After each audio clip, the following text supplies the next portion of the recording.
আলো ছড়াই এখন বের হবে জিটিভি আর চ্যানেল আই সাথে আছেন। আসলে আজকে কি উদ্দেশ্যে এসছেন, কি করছেন, আবার কিভাবে করছেন বলবেন? আমি পরিকল্পনাটা একটু আগে বলেছি, আমি ওটাই আপনাকে আবার রিপিট করে বলি যে আমাদের অনেকদিন ধরে আমরা বাংলাভাষী মানুষের জন্য কাজ করছি। এই ক্যামেরাটা অনেকদিন ধরে আমরা বাংলাভাষী মানুষের জন্য কাজ করছি। তো মূলত আমরা প্রথমত ত্রাণ নিয়ে কাজ করছিলাম। ত্রাণ নিয়ে কাজ করার পর আমাদের দেখলাম যে বাড়িঘর যেহেতু বিধ্বস্ত, সেখানে আমরা বাড়িঘর বানানোর জন্য একটা উদ্যোগ নিয়েছি। 350 বাড়ি আমরা ইনশাআল্লাহ তাহিরপুরে বানাচ্ছি এবং 150 বাড়ি কুড়িগ্রামে। এগুলো সব জিনিসগুলো কিন্তু জনগণের অর্থগুলো দিয়ে, এটা আমাদের খেয়াল রাখতে হবে। এটা কিন্তু আমাদের কোনো কিছু ব্যক্তিগত না, আমরাও কন্ট্রিবিউট করেছি সবার মতো করে।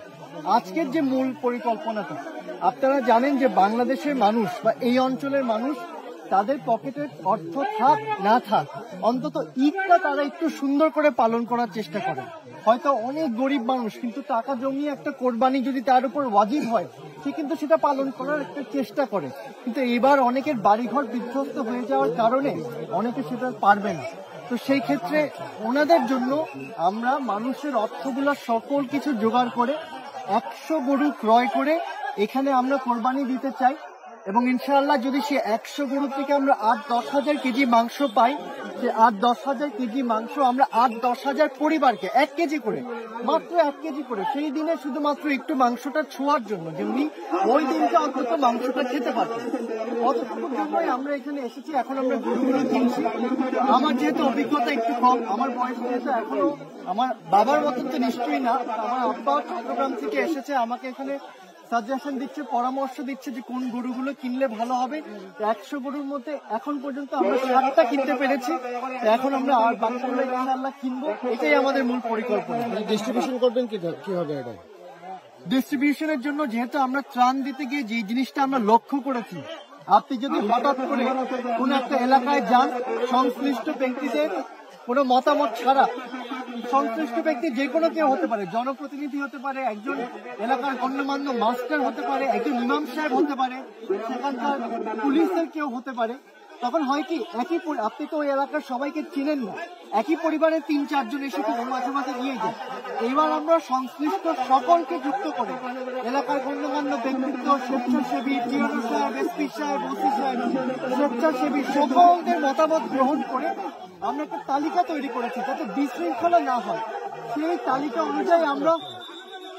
তালিকা অনুযায়ী আমরা মানুষের বাড়ি বাড়িতে প্যাকেট করে পৌঁছে দেওয়ার উদ্যোগ নিয়েছি। Thank you.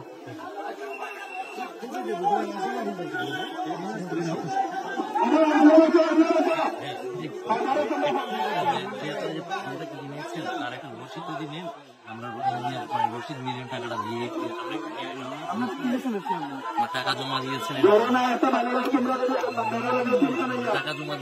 দিয়ে দিয়েছে।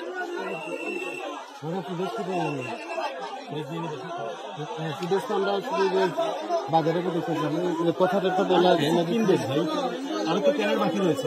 আরো টাকা দিলেন, আমরা এই পুরস্কার নিয়ে কেনার প্রক্রিয়াটা ভিজুয়াল হয়ে গেল।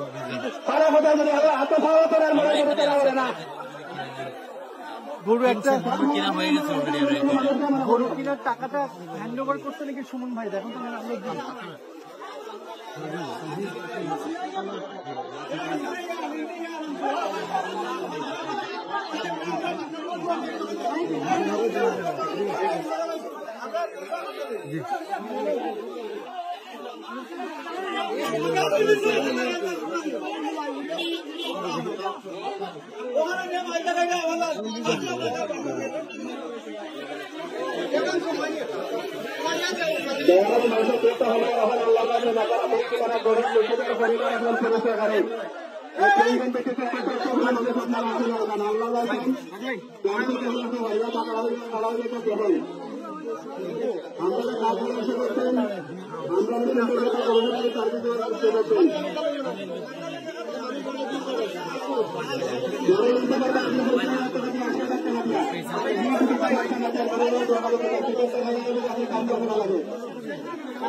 Gracias.